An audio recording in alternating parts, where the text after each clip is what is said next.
just kind of leaning. Yeah. Good morning. Welcome to the Scrap and Pallet Man channel. We are on our way to go do an interview with the G-Man. Yeah, the infamous Garbage Man. I'm excited about it. We're going to ask him a few questions. And the questions came from you all in a previous video. I asked, hey, what kind of questions do you have for the Garbage Man? You said, hey, I got some questions.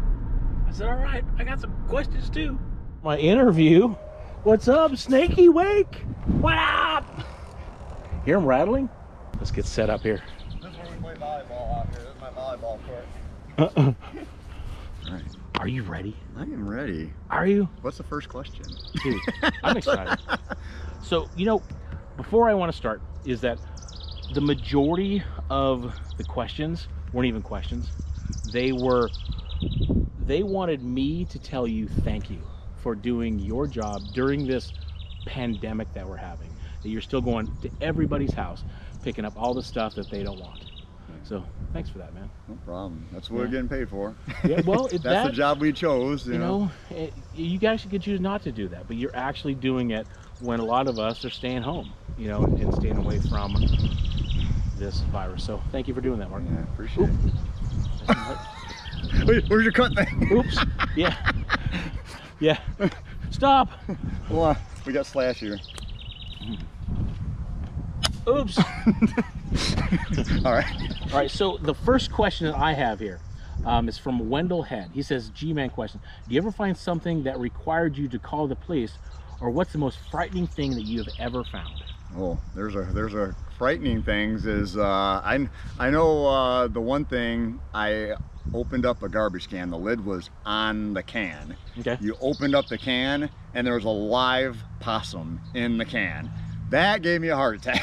It's like, wow. Holy crap. You're like, put the lid back down really quick. But you had to get the stuff that was in there. Yeah. So then you had to like, what do I do? Because you know how nasty they could be. Well, yeah, you ended up just, you know, like popping it up and like just kind of dumping the can and letting them go away. Kind of like the whole snake thing, you know? Yeah. You just kind of let them do their thing and go whatever. Something that was also creepy is I was pulling up to a stop and it was like a big move out pile. Okay. And there were some big mattresses and stuff laying there. And you pulled up and there was a man and a woman sleeping at the curb on the mattress. And you didn't know, are they alive? Are they dead? How long have they been there? Are they trash? Yeah. No. Are they throwing these two perfectly good people away? You know, that was creepy. Because, you know, you see that stuff on TV. Right. But to actually, you know, run across it, it was kind of like, you know, yeah. do you poke at them? Do you honk your horn? That reminds me, there was an incident here was there a body found in the dump? They had someone that had been killed, and they came out to the landfill and they had the sheriff out there with their trailer, the portable trailer, and they were out there probably for a week or so, and they dug the whole cell back up. The cell is a specific area that you put each day. They can note it, so when they bring in that load, they'll know what area to look in. Right. So then they were digging it all out, and supposedly they found evidence that they needed. So that was another movie scene type of deal. You know, you don't ever see that type of stuff in real life, but yeah. But they actually know what area that our trash for that day is going to go. Yeah, they must have it logged, or I don't know exactly how they do that, but I've also seen that in the news other times where they have found evidence that they've gone back and found.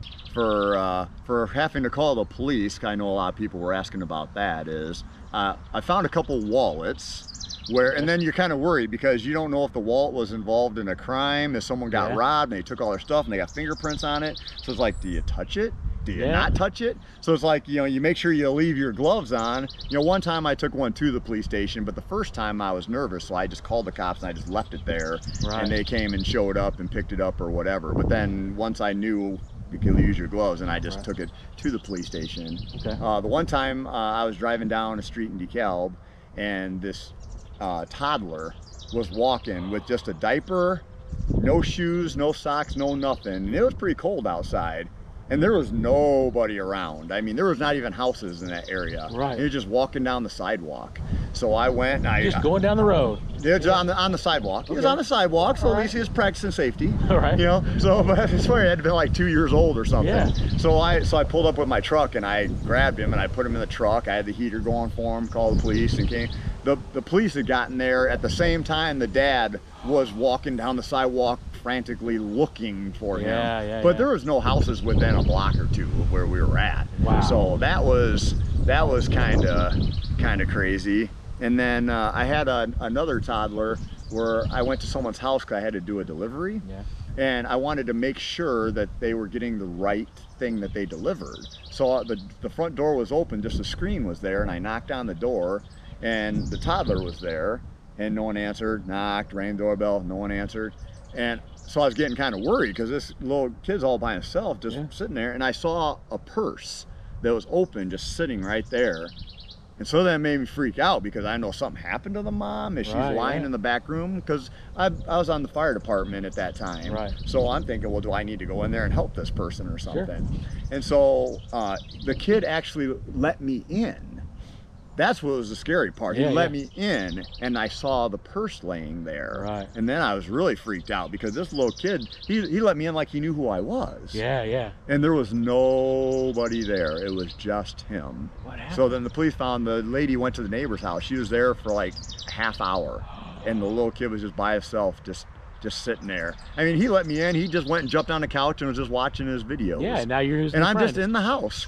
But we definitely work with all the police departments, and we, you know, we're their eyes and ears because we're out everywhere. Yeah, just like us scrappers, we are all over the place. We see stuff, you know, and we happen to run across sometimes emergency situations. Right. So.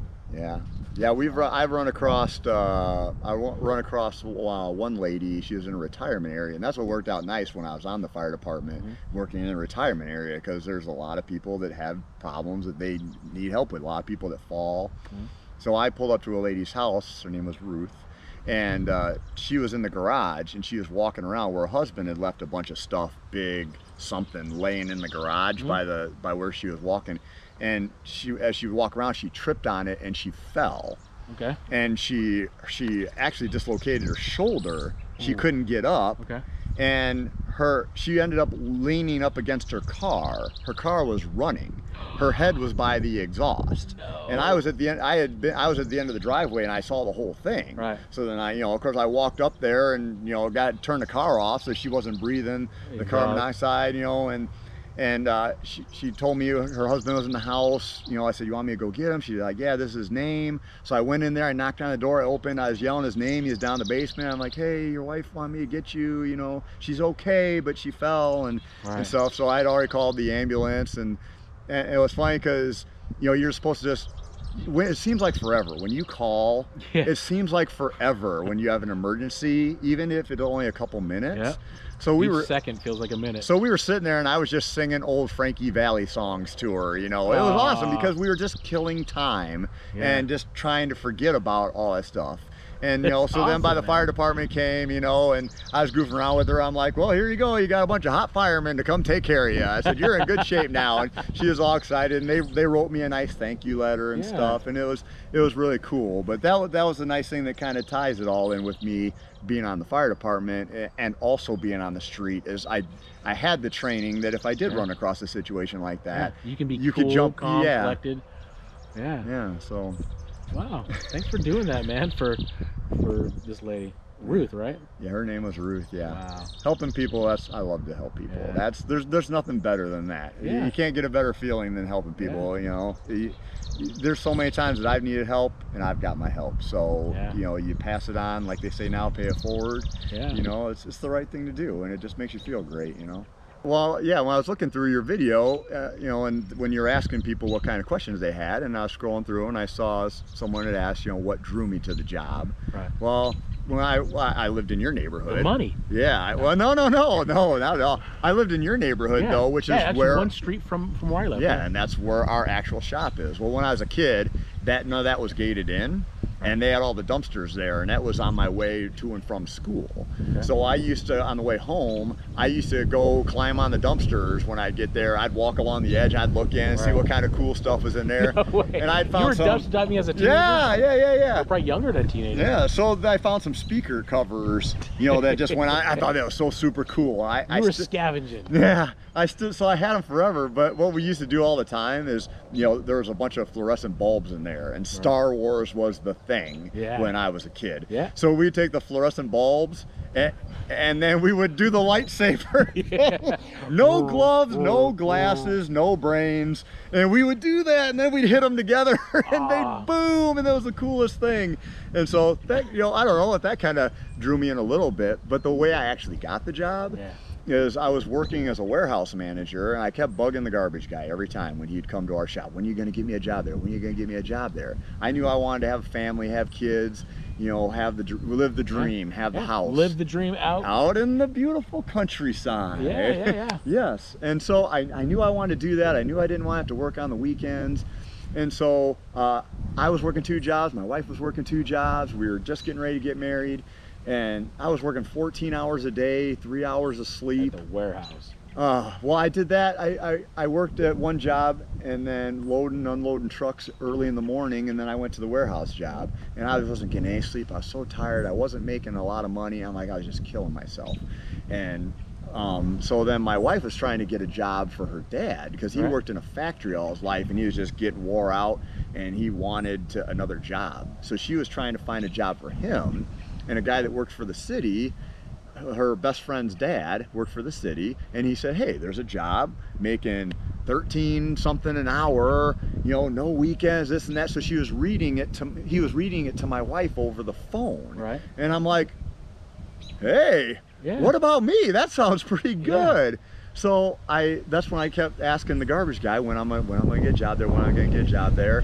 And finally the supervisor from the garbage company came to my work while I was driving on my forklift out to the yard, and he pulls up in his work company truck, says, hey, are you Mark? He goes, I hear you're looking for a job. I'm thinking, well, I'm at one right now, but you know, I thought it was cool though. He goes, when do you want to come in for an interview? I said, well, I'm off on Wednesdays. So I came in for an interview, and I had my second interview. And I was making $9.95 an hour as a manager. This was 20 plus years ago, right? Yeah. I was making $9.95 as a manager, and so I told them, I said, well, they go, how much were you looking to make? I said, well, I need to at least make $10 an hour, because if I'm going to change jobs, I got to at least make more money. Otherwise, it makes no sense. I can't live the dream that I'm dreaming. And so he goes, okay. He said, well, we really want you. The only problem is we can't pay you what you're looking for. And I'm like, oh man, you know, I was so excited, this whole new opportunity. He goes, we can't pay you what you want because we start out at $12.50 an hour. I about had a heart attack. I was like, $12.50 an hour. You know, that was incredible. So the very first paycheck that I made, I brought home more money that first week than I did working the 2 jobs, 14 hours a day, 3 hours a night. So you were a happy G-man. I was very happy. And and obviously we get paid a lot more than that, but now I have one of the old man stories. Back when I was making $12.50 an hour, and all the new guys like, $12.50, oh my God, I wouldn't even flip burgers for $12.50. I'm like, well, you will now, because now the minimum wage. Now it's 15. But so I just got it just because we were looking for a job for my father-in-law, and it just sounded great, and it's given me everything that I've ever wanted. The opportunities that I've got for my home, I'm literally living the dream that I dreamed when I was a kid. I've got. So when I'm out scrapping and I pass you up and I say morning Ralph, morning Sam on my videos, everybody loves that. It's I'm living my dream running around, and I see you, and you were the first garbage man when I was scrapping that I came in contact with. I still remember it was a cul-de-sac, and you come up, you're like, what's that thing on your head? Is that a camera? I'm like, yeah, and we started laughing and joking around about different stuff. And so you still enjoy every day when you're going out and serving our community, because this is our community. The 12-hour days aren't as enjoyable, and the -30 days are pretty not enjoyable. Yeah. And you know, what was it last winter? It was -30. There was -30 a few times. Yeah. Yeah. So 60 degrees below freezing. Yeah, it's pretty not fun. But I mean, at the end of the day, when you calculate the job, the work that you do, the amount that you get paid, the company you work for, it's a dream job. Yeah. Obviously, like any job, there's parts that aren't perfect. The weather is one of the big things. When it's 40 degrees out and it's downpouring rain, you are cold and miserable. And when you're in the Midwest, that's just what you deal with. And when you have these beautiful lightning storms that everybody thinks so awesome from inside their vehicle, when you got to get out, you kind of try to time the lightning. I know it's not necessarily a thing, but I would always wait because when it gets close, it's kind of freaky. You can feel the hair stand up on your arms. Yeah. But the lightning would strike, then you would run to the back really quick, dump the can in, and run back. So and literally with the tippers, when you would load the cart on the back and you'd have to run the handle and let it tip in, and that lightning striking, literally we have a step on the back of the truck that you can a rider can hang on. And so when the lightning would be striking, you're by yourself. So I would stand on that step and then have the cart on and then run the controls and dump it while I was on the step. So if the lightning hit, I'm on the vehicle that's grounded with the tires. So it's just little things like that you just don't even think of. But but it's freaky when you're out there and some of that stuff. So that part of the dream you could kind of live without. You know, these 100-degree nasty human days. You're working 12 hours. But in general, the job is a great job. It's a great opportunity. It keeps you in great shape. So yeah, it's had many good perks to it. It's definitely the job, and fresh air every day, and you're never going to run out of garbage. That's the thing with the whole COVID thing. That's why we're essential. You're never going to run out of garbage, no matter what's going on in the world, no matter what the weather is. It doesn't matter. People are going to throw stuff away, and they need somebody to pick it up. So there you go. You have to haul it away. Yes, sir. So I got a question, and this is a scrap related. Do you often see scrappers like me running around picking up scrap, or pickers going through someone's trash getting stuff that's still reusable? How often does that happen? We did when it was really popular and the price was really high. We saw scrappers all over the place, which was great because then you're picking up all the stuff and recycling it, and it's not going in the landfill. You're helping us. You're helping the environment. The only problem we ever had with scrappers at the beginning is they would pull right in front of you and shop as you're pulling up, and we don't care one bit. You take whatever you want because that's less that we're throwing away. But don't slow us down. Don't jump in front of us. And that's what's funny with that video when we met.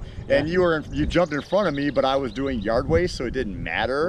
But I thought, so that, I do remember that. It's funny because someone one of the people asked on the question, are we looked down upon? Are we the dregs of society? Because that's how everybody used to look at garbage men. Back in the day, it was a bunch of big, burly, overweight, beer drinking guys that were nasty and just throwing crap and whatever, didn't care about themselves or whatever. And it was so similar to scrapping at the beginning. You just looked at scrap metal guys, you're like, they're just a bunch of homeless guys, don't have a job, they're looking to make coffee money, they're all dirty and when now fast forward to where we are today, when that moment when we met for the first time on that video, I thought it was so awesome when you said, you called me your nemesis. And I was like, that made me feel bad because I'm like, we're actually not an enemy. I'm actually a really good guy, I mean, so, but then after talking to me, you're like, dude, I never really realized, that you guys, there's some actual good guys that are doing this job. And, I always thought of you as kind of a bad guy. And same thing when I met you, I had run into some bad nemesis. I had met some bad scrappers that looked like they were homeless and scraping just together a little coffee, beer money, whatever. But you know, but then seeing you and how professionally you do it, and you really get involved and do it, and the recycling and the education and stuff, and you bring the scrapping to a higher class. So I think it just worked out high great. Class scrapper. You're a high class scrapper. Yeah, here, look at my. Do I sip with my pinky out? Oh yeah. Yeah, we're high class. So I think both of our images have definitely taken up to where it's a better reputation, because it really has changed so much. I mean, yeah, like when I first started scrapping 3 years ago, a little bit more than 3 years ago, I always assumed that the garbage man, they were there to take all the trash to the landfill, and they were protective of the landfill. That they actually would be upset if something they had didn't go onto their truck, because if they would weigh it, you know, and this is just my imagination, that they would weigh it, and the more that they weighed, the more money that they got, and you know, that they're winning by taking perfectly good items and materials and resources and throwing in that landfill, you know, and walking away with a big fistful of dollars, you know, but that's not the case. No, not at all. And that another person, when I was scrolling through it, asked if it was okay to get stuff out of the dumpsters, like when you'll go get your scrap. Right. And that's kind of ties into like the same thing, because I always thought that too before I started working, is that, you know, that you're taking money away from them or whatever, but they're actually being charged to get rid of it. Yeah. So the heavier it is, the more the company loses. That's right. As far as hauling it. Yes. And but for the customer, a lot of the customers, there's certain people that don't want you on their property, they don't want you digging through their dumpster, and they're protective of it. Sure. But I'm sure you've run across now more and more, you talk to these people, you're saving them money. Sure. The more stuff you take out of there and recycle, the more money you're saving that customer, because now they're not having to pay to get rid of it. Sure. And a lot of the folks that I've talked to, they'll give me a call. Hey Paul, I have some scrap for you. I'm going to leave it on the outside of the dumpster, so I don't have to put it into the dumpster, and you know, come grab it when you get a chance. Yeah. So I say to the viewers, just ask. All you gotta do is ask. You run across someone there, and just like you always do in your video, hey, do you mind if I take your scrap? And 99% of the people, knock yourself out. You know, you don't want to get stuck with the 1%. Yeah. And I've actually never found them. Yeah. You know, that 1% has eluded me. Yeah. You know, every time I ask, I had one person, this one lady. I said, "You mind if I recycle your metal?" She says, "I do mind. Leave it there." I look up, and she had the straightest face. She's like, "Just kidding, you can have it." You know, and it really, it threw me. And it turned out that video wound up getting 1 million views. You know, and I'm pointing towards this chainsaw, you know, and that I found. I think I wound up selling that chainsaw for like $10 or something. I mean, not very much, but it's, you just don't know, you know, especially when we're making these videos. You know, like what's going to happen? I don't know what's going to happen in 5 minutes or in 20 minutes when I'm driving down the street. You know, you just don't know. So do you prefer to be called the garbage man or trash collector, or what do you prefer to be? I mean, because if it's garbage man, is it garbage person? If it's a lady, I don't know. Yeah. How does that work? We actually, me personally, it actually is kind of drives me nuts when people try to make some fancy, correct, new term or whatever. Right. We're garbage men. I mean, that's like, to me, I think that's kind of pride, you know. We are garbage men, you know. Yeah. And one thing that when we were doing the rear load trucks, where you have to actually get out every time and walk all the way to the back and pick everything up with your hands and dump it in. Dump the round cans. And they actually, our company came up with the term industrial athlete. And that is actually, that one is actually pretty cool. All right. Industrial athlete. Because literally because you have to walk so many steps. I took my wife's pedometer to work one time. Right. I had 40,000 steps in one day. And right. Because everybody asks, you know, that because you're doing stair-step aerobics all day long. Right. You're up, down in the truck, and you're walking all the way back. You're physically picking everything up that you put in that truck. Right. So I thought industrial athlete was pretty cool. Yeah. But garbage men, we are garbage men. All right. That's, you know, we're not no sanitation engineer. that was the big thing for a while when everybody's doing politically sanitation. That's correct. We're garbage men. Men okay. and women. Yeah. There are plenty of garbage women also. Right. So you would have to ask them if they prefer to be called garbage women. All right. But yep, they're out there kicking it with the boys too. So right. yeah. That's good. For sure. Someone asked if what's the worst smelling thing you have, and you get used to the smell. Someone said that you go nose blind after a while. You get used to it or whatever. Do you go nose blind? So you don't. I mean, during the day you just get used to it. So, but I mean, you still smell everything. Because like today, it's going to be in the mid 90s, 99% humidity. What are those garbage cans? What do they smell like? Right now, the worst thing, the things that'll knock you over, is if you open up a can full of kitty litter that's been sitting all week long. When you literally open it, the radiation from the smell literally burns your nostrils and about makes you pass out. Wow. The things that stink, I used to pick up in the college. So you'd have the drinking parties over the weekend, and then everything would sit out for a week because the pickup wouldn't be till the end of the week. Right. So old rotten beer cans I've opened up lids where literally all you saw was nothing but maggots. You didn't even see garbage. Wow. And you can fly maggots. Yeah, you can tell when fishing season starts because everybody's got the meat from when they skin the fish and stuff and put in there. So the meat cooking in a can for a couple days, that is really brutally awful. I can tell you're actually reminiscing of a couple of those. I can almost taste it now. It smells so bad you taste it. No way. The other worst one is the sanitary department, where all your poop and stuff goes. Okay. It all ends up at the sanitary department, and they got to filter it all out and clean it, and you have to come pick up the solid stuff that's left, all the unmentionable things. So you're saying that I can't say yeah. I almost said it. A garbage company that hauls this stuff. Yeah. The waste that, no, I can't say that. But cut. Try it again. So you have to go to the sanitation department and actually pull up the solids that are left. That's not necessarily poop and things like that. You get all the things that people flush down the toilet. They tell you not to flush down the toilet. All the female personal hygiene things, wash rags, whatever. But stuff 2-year-olds try to fit down the toilet. Yeah, anything that you flush that makes it out goes somewhere, and it goes to them, and then they have to clean it all out and treat the water.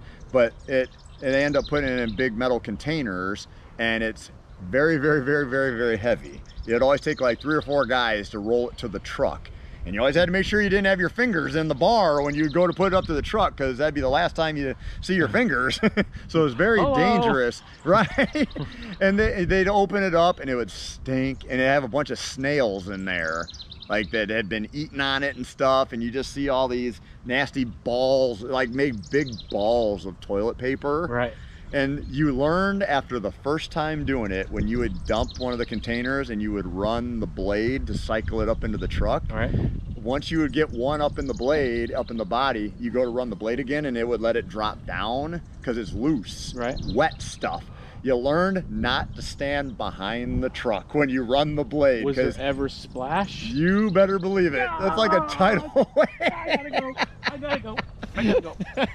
Yeah, and everybody else had to go, and that was the problem, because it only took one time to learn that. We would always do that at the end of the day, so then the smell wouldn't be with you the whole day. And with it being loose, every time you would run the blade, then it would come pouring out. You still have another 7 hours of work to do. Yeah, and with me currently doing yard waste, which I love to do, but now when the grass is really wet and people leave it in their cans for the whole week and it gets all nasty and brown and hot, it seems like every single time you would go to dump a can that's really nasty and disgusting, it would be right before you take your lunch break.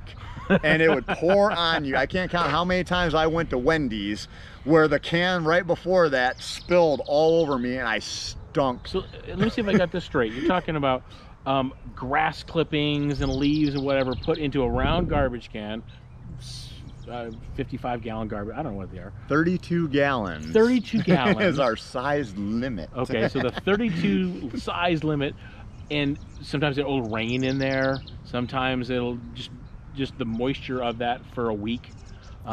So that's the putridness. It literally starts, you know, decomposing. Yeah. So when you go to dump the can, sometimes the can is really hot. Yeah. And you dump it out, and then that smell with the heat radiates. That's right. And then, oh, I know you asked, and when we were talking about before, you said, what can we do to help you guys or whatever? Yeah.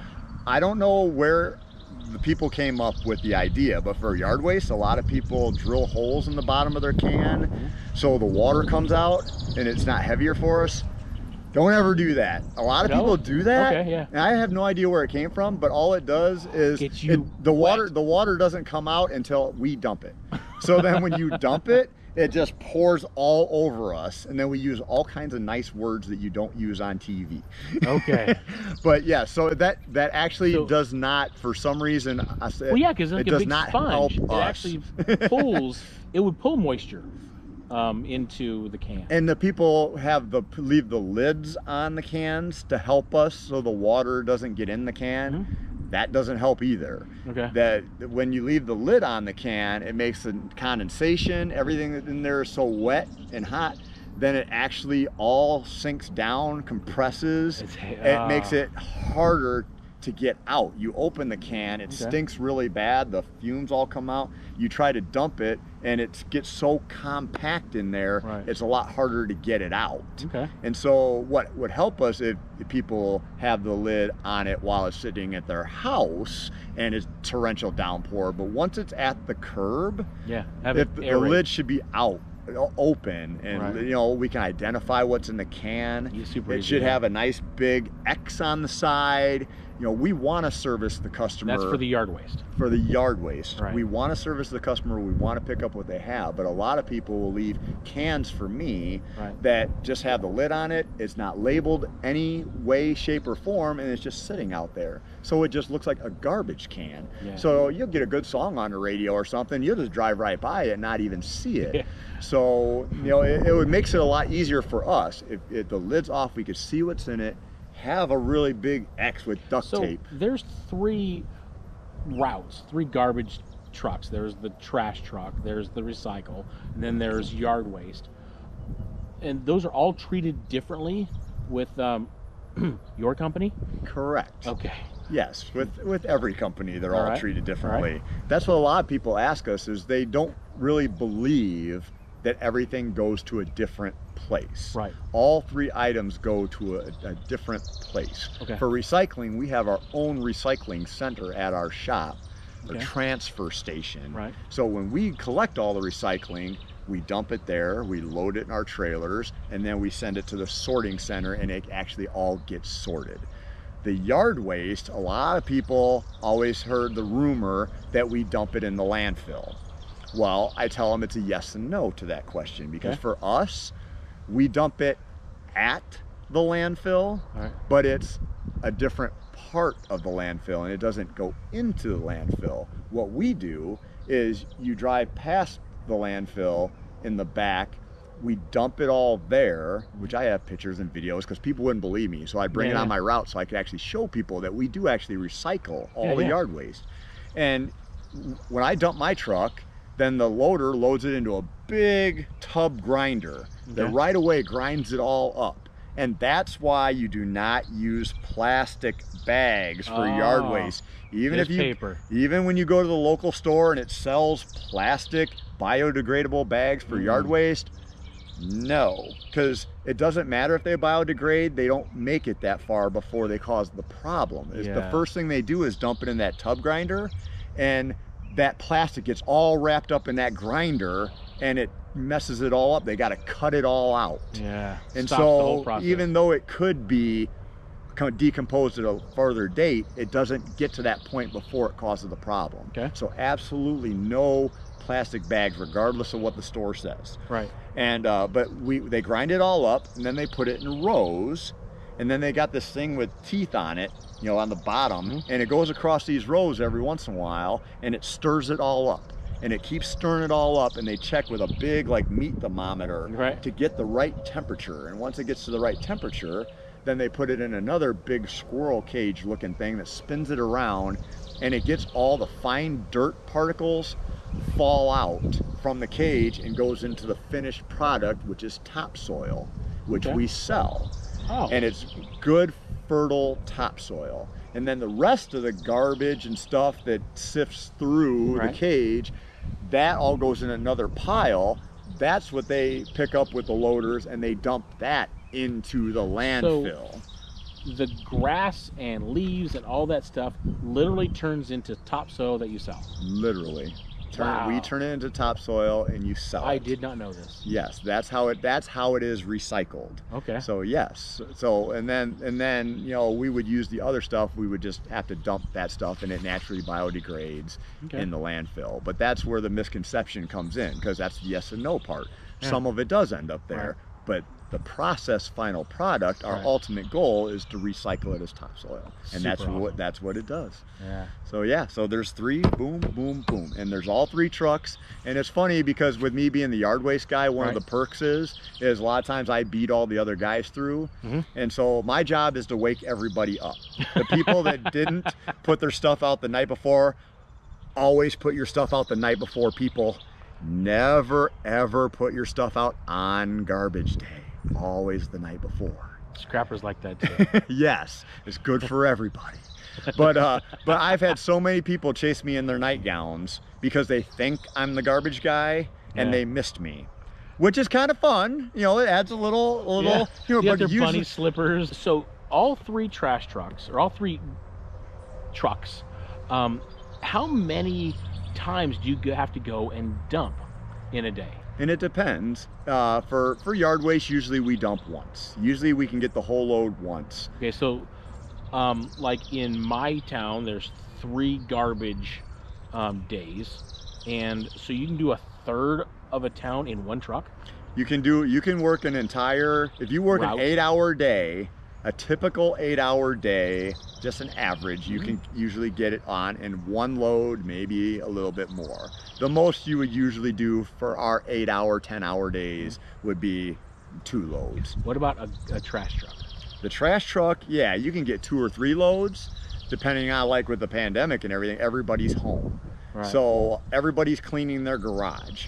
So we've been having a lot more loads. And then, you know, recycling, we get, usually you can get 1 load out of the recycling. You would always get 1 load with the recycling if people only put recycling in the recycling, then you would only get 1 load. Are we getting any better as a community of putting only recyclable stuff in the recycle carts? Some people have gotten a lot better through education, because all the garbage companies, everybody has really put it out in the media that recycling's good, but only good if you do it right. If you do it wrong and it's contaminated, it's just no good. And there's a lot of contamination.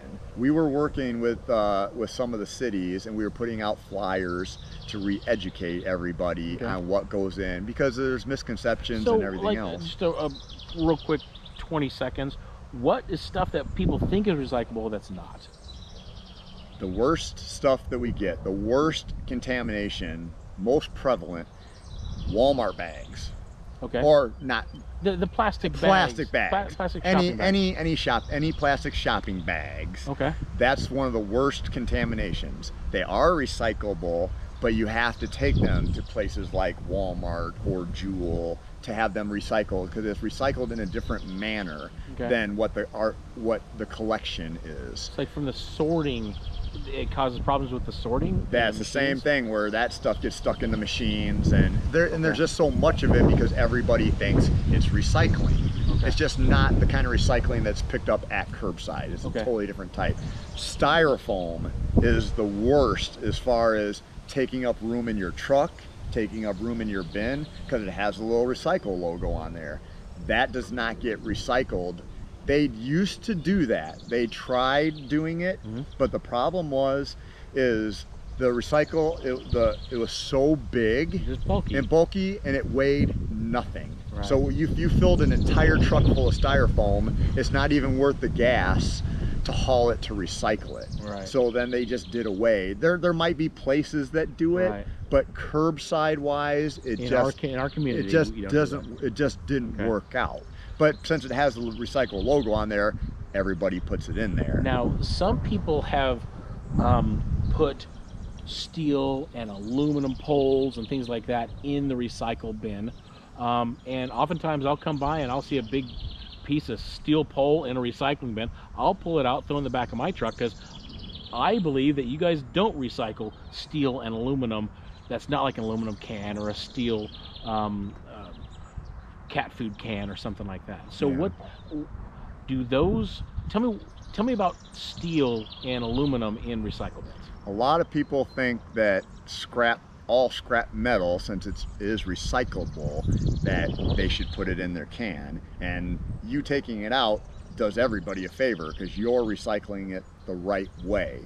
We have, I could show you, I have the example where it has the instructions of exactly what goes in there, but anything that's not supposed to, most of the scrap metal stuff does not go in there. Okay. Yes, the little cat food cans, the little soup cans, stuff like that, aluminum cans, yes, but any big pieces of scrap metal, iron, whatever sticking out of it like that, curtain hanging, curtain rods and stuff, none of that stuff. Copper, none of that stuff.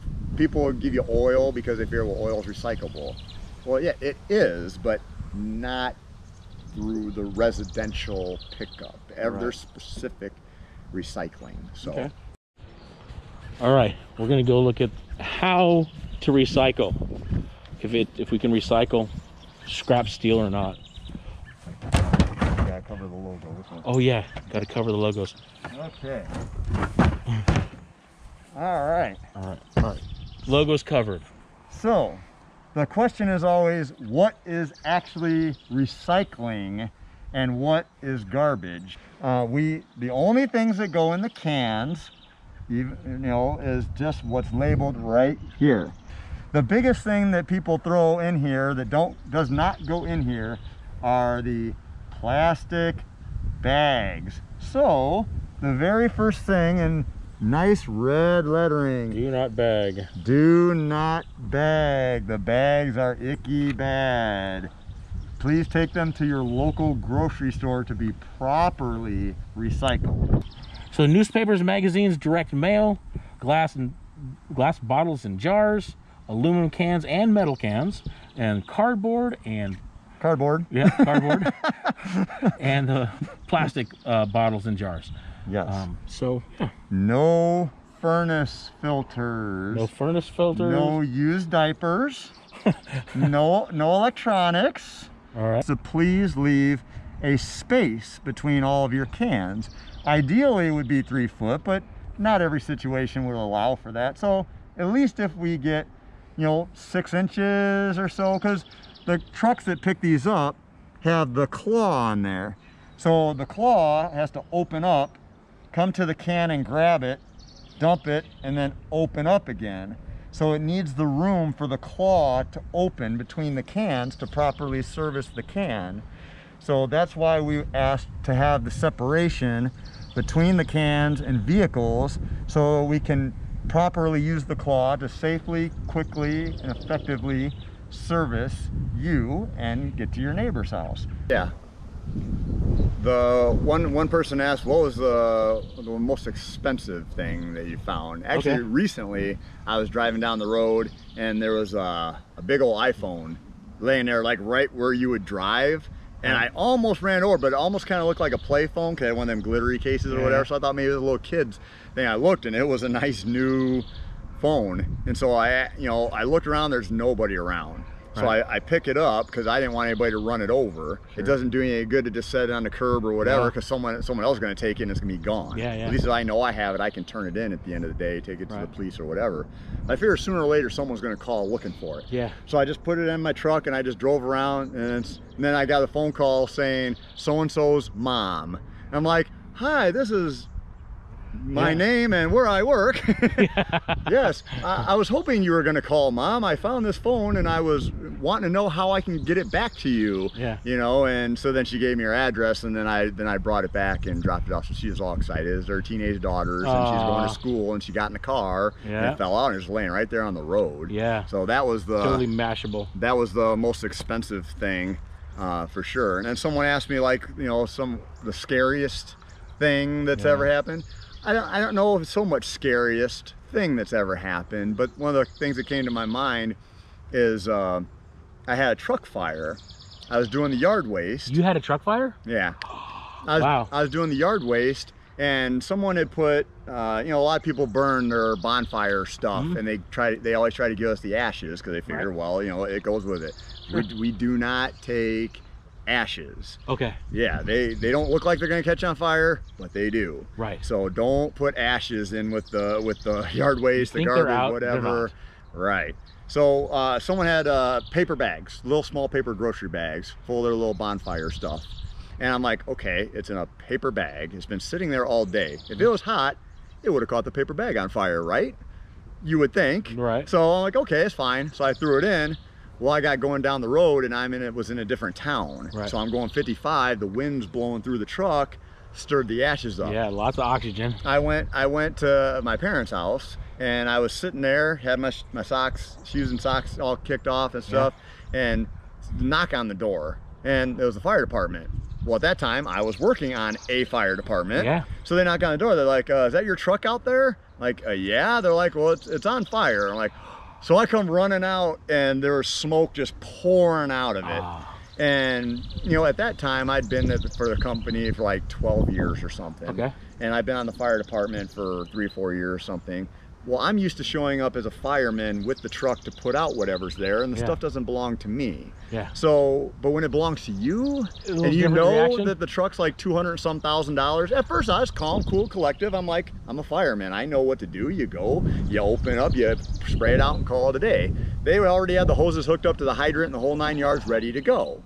And so we're supposed to, if it catches on fire, you're supposed to compact your load, squeeze it together to squeeze the air out.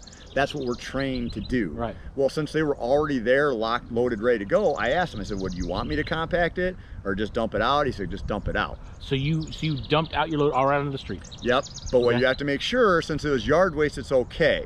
But if you have garbage or recycling, environmentally, you have to make sure there's no storm drains or anything, so none of that stuff gets away. Right. Otherwise, you'd have to dam it up and contain it first. So since it was yard waste, it was fine. So we just dumped it right in the middle of the road there. But the thing that was scary about it for me is I'd been doing it for 12 years. The guy asked me, he said, do your hydraulics still work? That's when I didn't even think about it, because you just think, oh, all I gotta do is get the load off, and we put it out, and you save the truck, you call it a day. I didn't think about the fact it gets so hot and you blow a hydraulic hose from the heat, you can't open the truck to get it out. That's when all of a sudden it flipped that light switch. So I'm trying to hurry up and open the truck. After 12 years of doing it, dumping a truck every day, I totally forgot how to open the truck and get the stuff out. I'm looking, I'm looking, I'm like, there's controls here. I know I'm supposed to do something. I'm supposed to do this and that. I kept going like back and forth. I'm like, you're going from firefighter to garbage man. Right, right. And I'm just always being on the opposite side of the coin, where you just spray the hot stuff.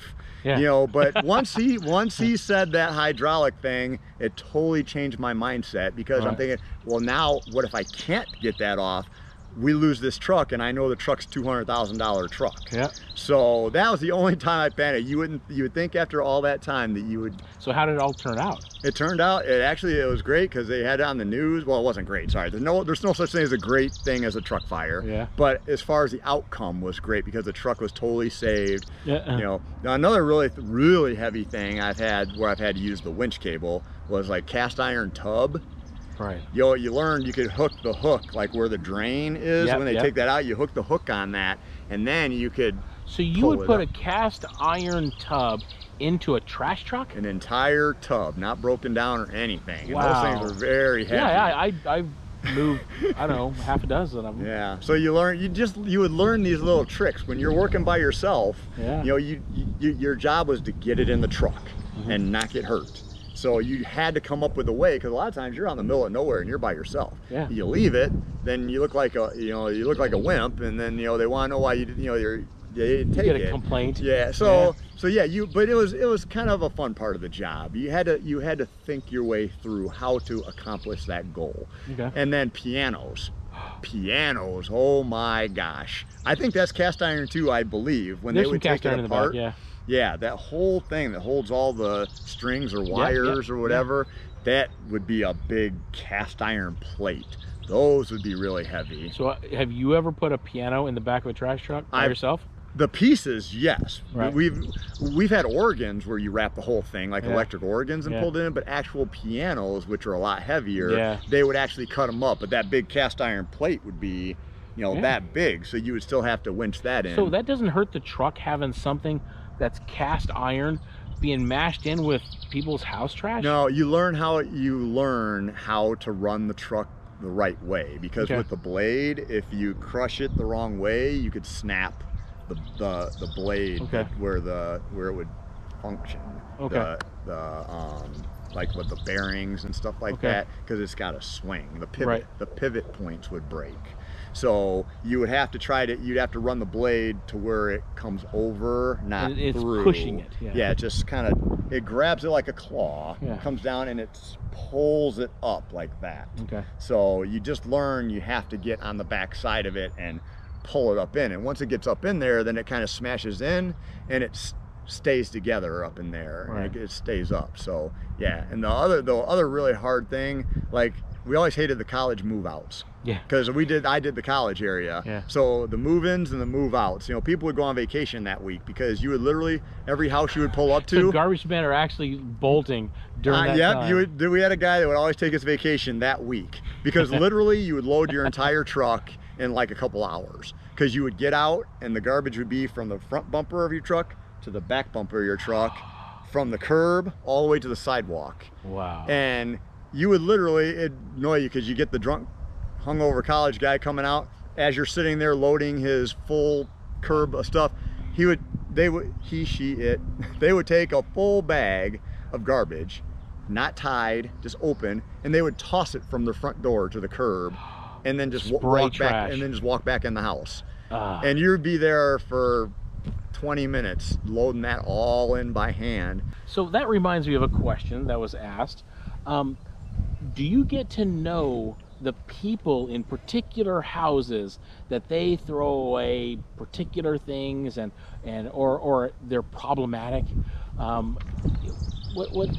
What experiences have you had with that? We've had people that were, it's mostly like people that would rent out properties, and since they were a rental property, they could pay for a different garbage service that they wanted to, but they would try to be sneaky, and they would have their own house on our route, but they would pay another company, so they would take all the garbage from their rental and they would bring it to their house, and they would dump. But then you knew what properties, because how many mattresses can you have in a week? Yeah. And every week, mattress.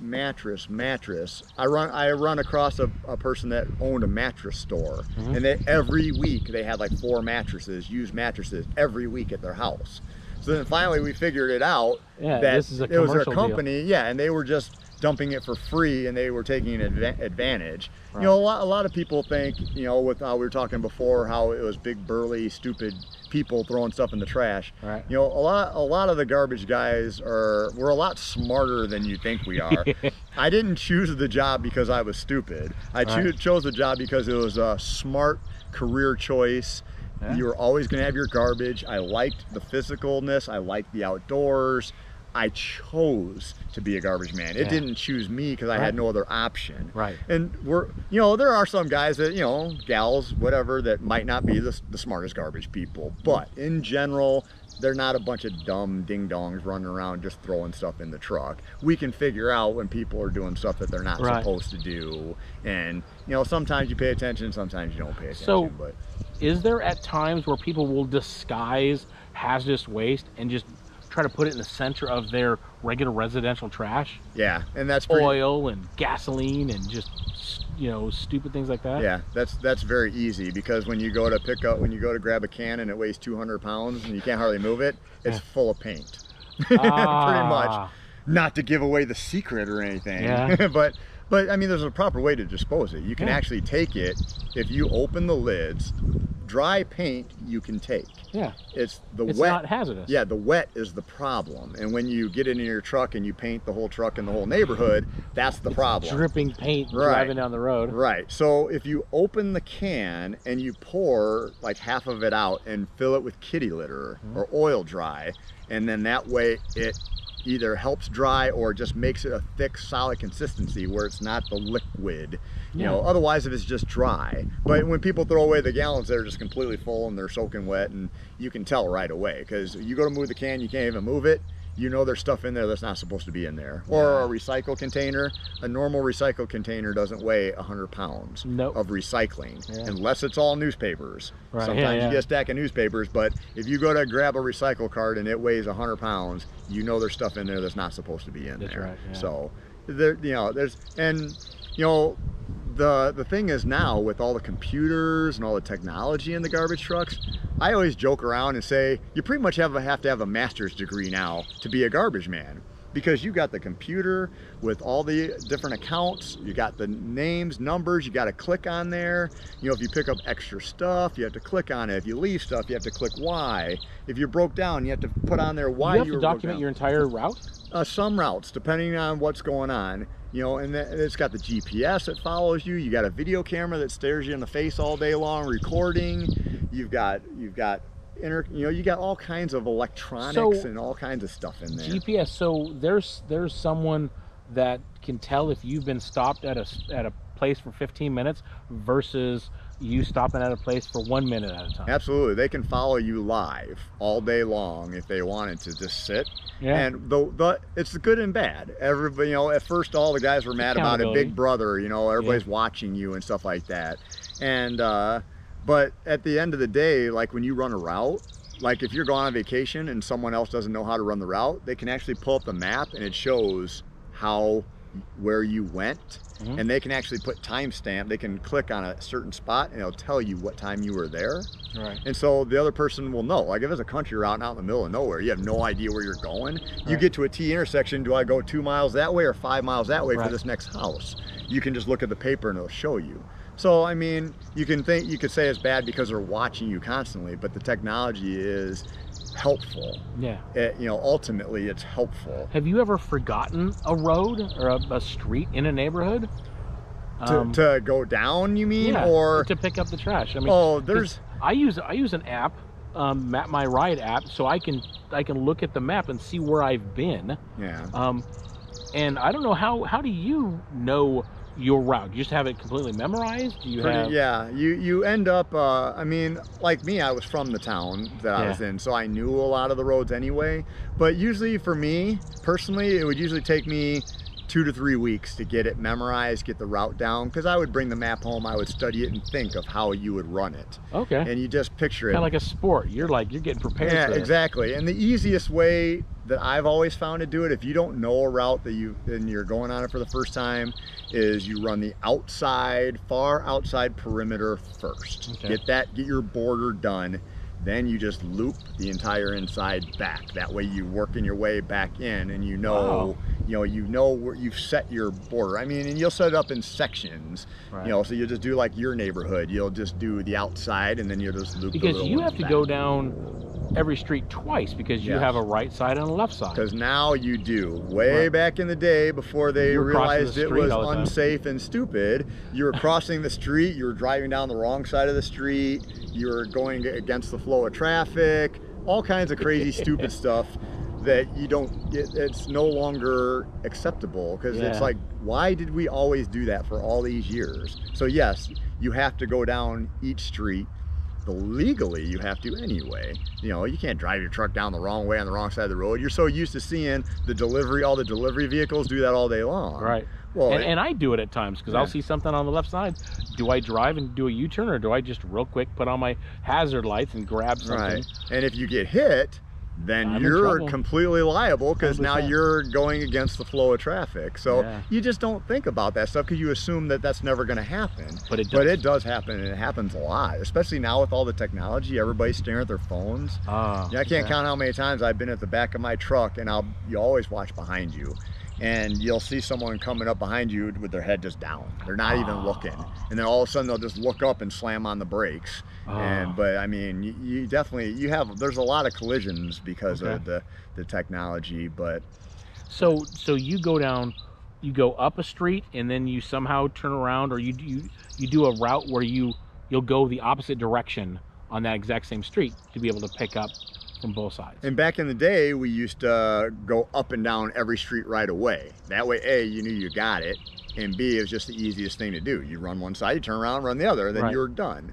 But then once they found out that backing up causes one of the leading causes of accidents, because you're putting that truck in reverse, you got your blind spots and everything else, it's so much easier, safer to go forward. So that's why you see the trucks go in circles. So you'll get half of one street, then go to the block and get half the next street, and then you'll get half, and then you'll finish the other half, and you just keep so it looks like around.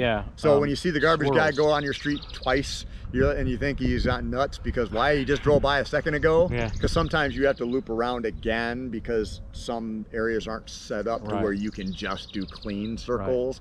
You know, some of these neighborhoods that people imagine up on paper, they look great on paper, but trying to figure it out is always, some could be a challenge. On like a cul-de-sac or like a dead-end street, that you folks will actually start out backing up and then do the route going forward, but you actually back down the whole road. I've seen that before. We would do that because I learned that when I worked at UPS, that if you're going to do the backing maneuver, you should do it right away. You do it right away, you get it over with, and then you're moving forward. But if you go all the way down and then you get stuck and someone comes behind you and you're trying to back up, or someone parks crazy like at a garage sale. For some reason, whenever there's a garage sale, everybody has to throw all the parking rules out. They park their car at a 45-degree angle in the middle of the road, and they jump out because they got to get that good deal. So garage sales are absolutely brutal to garbage men. I think it should be illegal to have a garage sale on garbage day. It shouldn't even be allowed. Sorry for the people who have Friday routes. Saturdays only. Sorry. But yes, it's crazy. It's just like a fire drill. People literally just throw their car in park and jump out and leave it in the middle of the road. And so if you pull down a street and you're trying to back up, now you got these cars all crazy. It's so much safer just right away. You analyze it, you check out what you got ahead of you, you just do it, and then you're clear coming out. So all right, I got a quick question. This guy says, do you have a house on your route that you just dread going to? Well, there's always got to be that one person or something. I had one guy that he would yell at me all the time. What? He was in a court, and when you're coming in the court, he was on the left side of the court, and he would just be standing in his garage, and he'd just be staring at you the whole time. And I would come around, I was doing recycling. So he'd have garbage in his recycling, and I would pull up, I would grab the recycling, hey, how you doing? Wave and stuff like that, and then I would grab his recycling, I'd go to the next stop, and he'd yell, hey, you didn't get my stuff. I'm like, well, you just watched me get stuff. So I asked him, I said, well, what were you talking about or whatever? He's like, you didn't pick up all my stuff. I'm like, oh, it's a different guy. He's a garbage guy. There's two of us. And I explained it to him and everything like that. So the next week, I dumped it. He sat there and watched me get to the next house, yelling and screaming and running at me.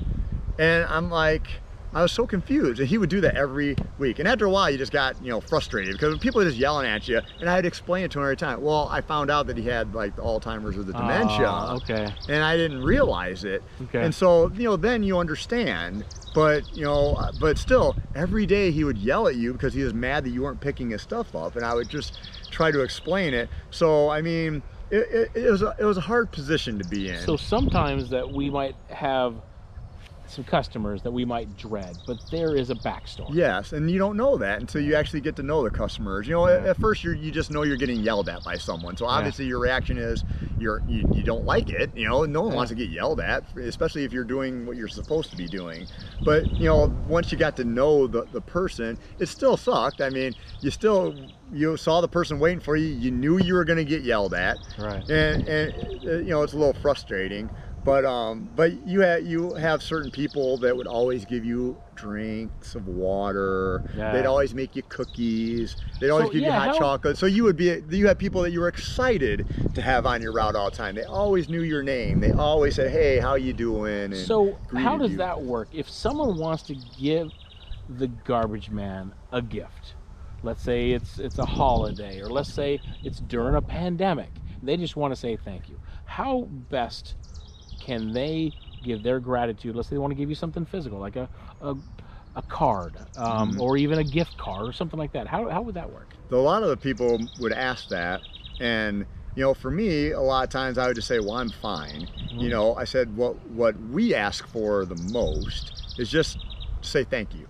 You know, say that you're appreciated. You know, that means a lot, because when you're out there all day long and you're working long days and you're hot and you're getting rained on and everything else, you know, it's just like so many other jobs. It's just, you know, there's just a lot of thanklessness about it. And just even because a lot of people have a big move out pile, they all want to come out and help. Everybody wants to be a garbage man. Well, you can't do that because the liability, if they get hurt, that's the whole thing. We're professional drivers. We're trained to load this truck safely and efficiently.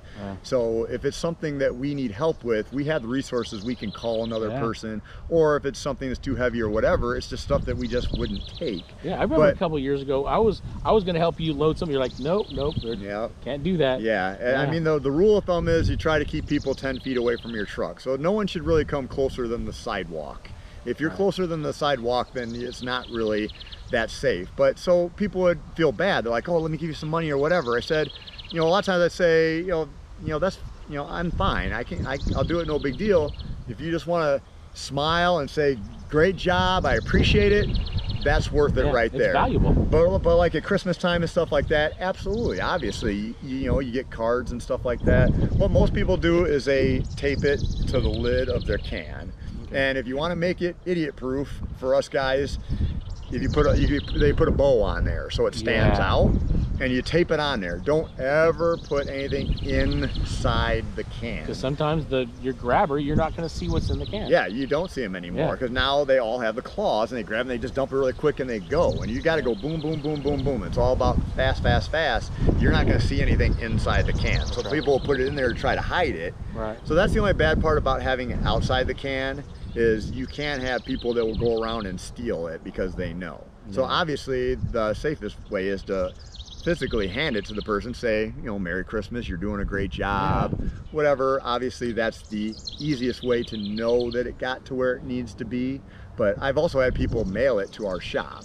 You know, they'll just mail it directly there, put your name on it, or they'll call and ask who it is. But, you know, but taping it to the outside does work well. Just don't ever put it on the inside. But but we appreciate any time that someone recognizes us, whether it's just talking, a couple bucks. You know, a couple bucks, you know, we make good money. So a couple bucks doesn't necessarily, you know, have to be the thing that you have to say thank you. So a few people have asked, what are the coolest things that you have found on your route? And amazingly, that was actually the hardest question that I had. When I was scrolling through all the questions, that was one that everybody was asking. And that was the hardest one, because you think, okay, I've been doing it for 21 years. I've had to have seen some amazing, crazy things. But, you know, really a lot of stuff doesn't so much stand out because you're not there to shop. You're there to just do your job, and just to take it away. And you know, now you're not supposed to take stuff now. So it's, you know, it's not good to be taking. So it's frowned upon. It's frowned upon now to take stuff out of there. Our job is to pick it up and deliver it to where it's supposed to be. But back in the day when you could shop, but to me, cool is a different definition for everybody. Everybody's got a different definition of cool. Right. To me, when I asked a bunch of other drivers to help me out, because I'm like, dude, this is the question. I don't want to let these viewers down because everybody's asking this question. They're looking for some great juicy thing. I just couldn't, it wouldn't stand out. And so the other drivers were saying the same thing. Well, I don't really know or whatever. I mean, for me, pictures and video are everything. Yeah. So to me, one of the coolest things that I run across was Ronald Reagan and Pope. John Paul. Yeah. John Paul II. Yeah. For me, I just thought that was kind of cool. And that's, yeah. And so, I kept that. And it's just something little, but a lot of people might not think stuff like that's cool, but to me, it meant something. Yeah. I'm behind the story and the pictures and the videos. Yeah. And so you care about people. You care about, like you said, the story, the backstory. What's really going on here? Yeah. And a lot of the guys I talked to, we actually had a guy that got recognized in the paper, and that ties in with another question: if we've ever had to unload our truck and dig through to find something that someone lost. A guy found a bunch of World War II stuff. Or actually, we were alerted that the people were cleaning the house. I think the person had passed away, and they'd accidentally thrown out some boxes full of all the World War II awards and everything else. So then they broke the guy off his route, brought him to our shop, and we dumped it all on the floor, took the loader, spread it all out, and we had the managers and everybody out there digging through. The person came, and then they were able to find the stuff and return it, and it was in the paper, and he was recognized, and it was, so we found a lot of that stuff. Unfortunately, with our job, there's a lot of people that pass away, and a lot of people just throw everything away. I found photo albums. That's what I thought was super cool, but yet it was sad at the same time because they were throwing it away. But I would just kind of just flip through really quick and just look. It just, what was this person's story? And just see some of the neat old stuff or whatever. And I'd found some, when I was recycling, I found some like letters, a big stack of letters that the husband had most likely written to the wife. And I was like, oh my God, this is like a treasure right here.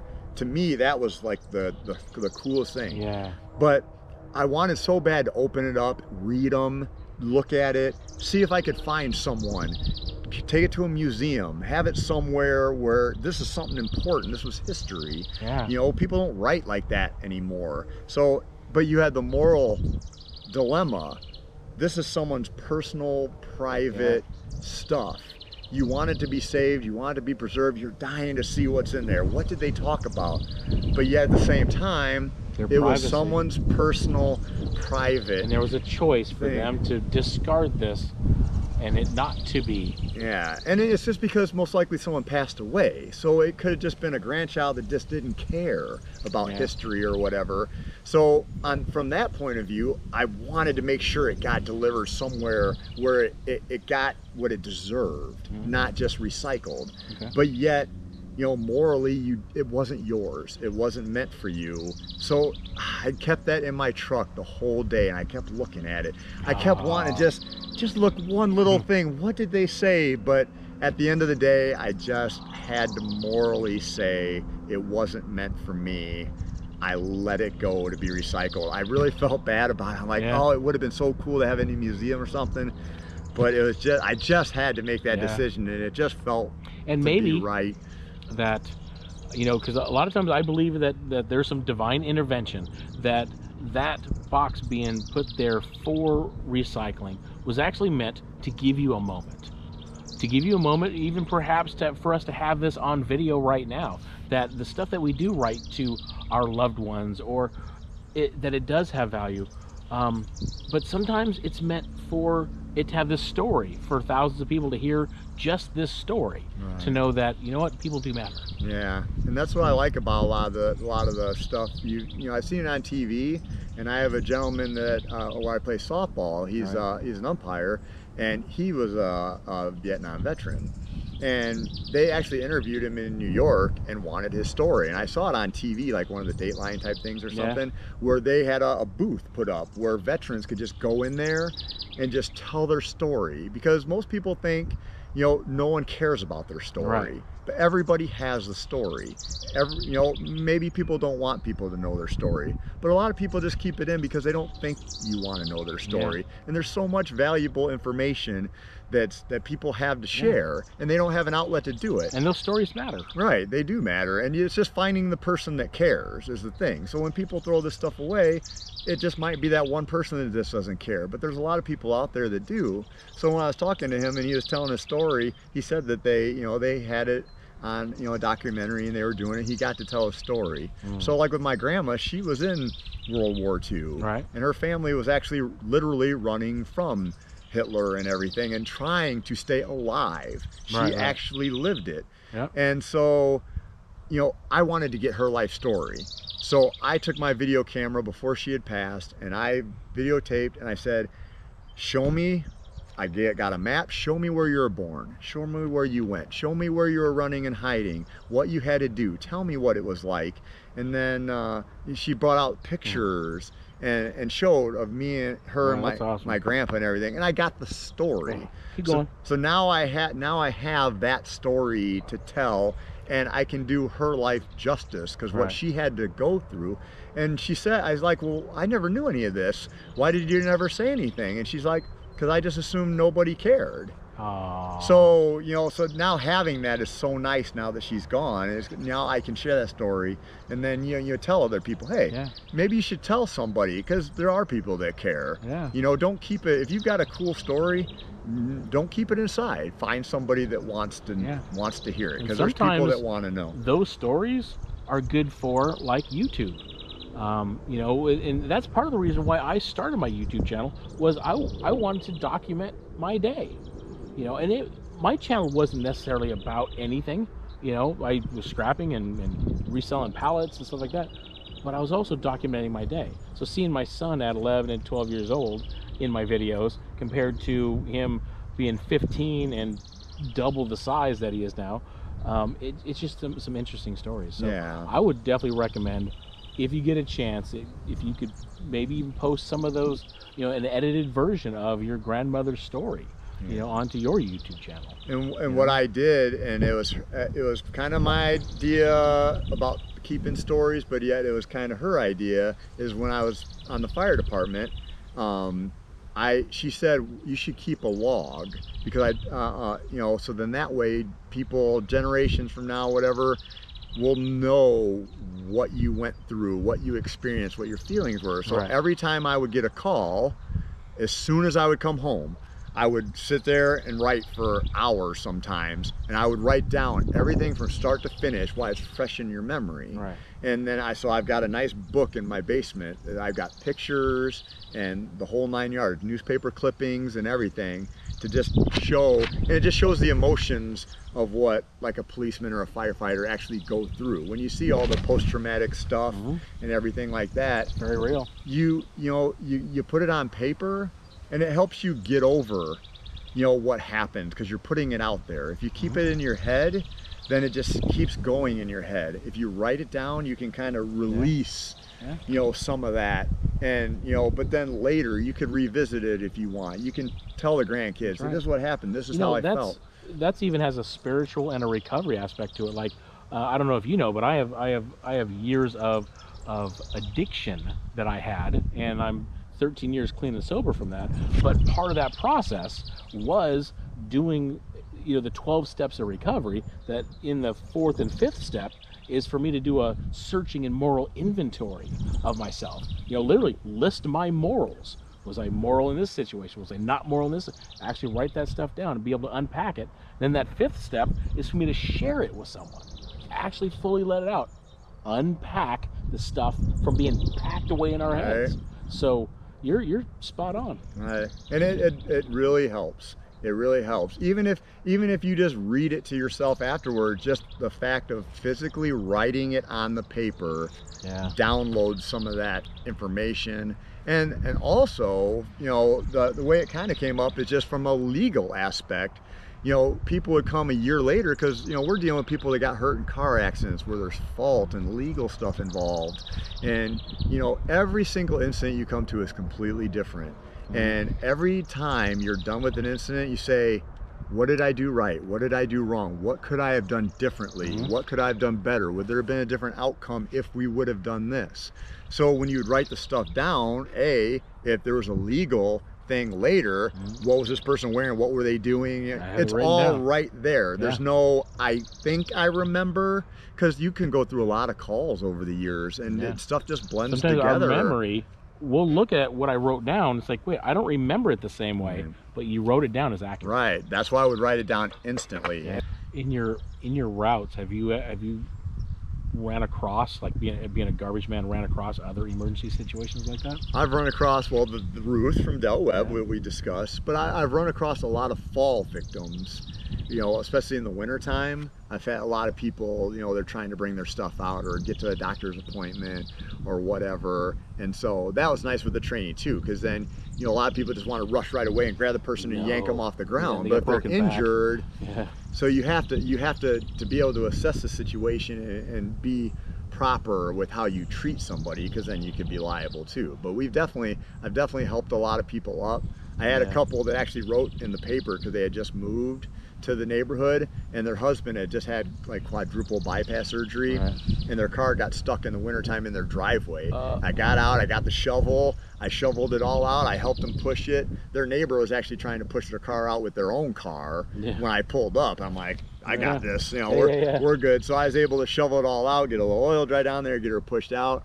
And then she's like, oh, thank God, because we were stuck here. The neighbor tried, they couldn't do it. And you know, he had his heart surgery, so he couldn't do anything. We just felt so helpless, and we had just moved here. And they said that was such a nice gesture for me to come up and help them out or whatever. So they wrote a nice little thing in the paper. Of course, I have it in my scrapbook. It's really nice to have that stuff. And you know, like on my way home, I run across a teenage girl that had rolled her truck, because it was on an open road, and the wind was blowing crossways really bad, and it was really icy. She got into that and she was just in a light truck with no weight in the back, and with the crosswind, it just pushed her off the road and she rolled.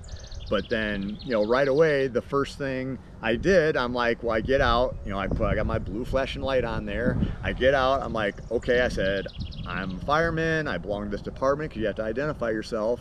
And then you assume control until someone else assumes control, takes control from you, that knows more, is higher up, you know. So I right away announced it. I said, is there anybody else here that EMT, nurse, or whatever that can help me? And everybody else like, no. And there's like 10 of us, and we were all parked all over the place. I'm like, okay. I said, did you call 911? You know, make sure you got someone coming. Yes, we already got coming. I said, okay. And then make sure that you got to make sure the vehicle's off. That's one of the first things you do. Make sure the vehicle's turned off, because that's what causes fires, explosions, all that icky bad stuff. That ignition's still turned on. So, you know, a guy had already done that, pulled it out. So I got the person, but you have to make sure that in case, before you move people, you know, like you said, if they have a broken neck or something like that, you have to assess the patient. You can't just grab a person, yank them, and throw them somewhere. So you have to be, you know, to have that training is, you know, make sure they don't have a neck. You make sure you hold the traction so their head doesn't move.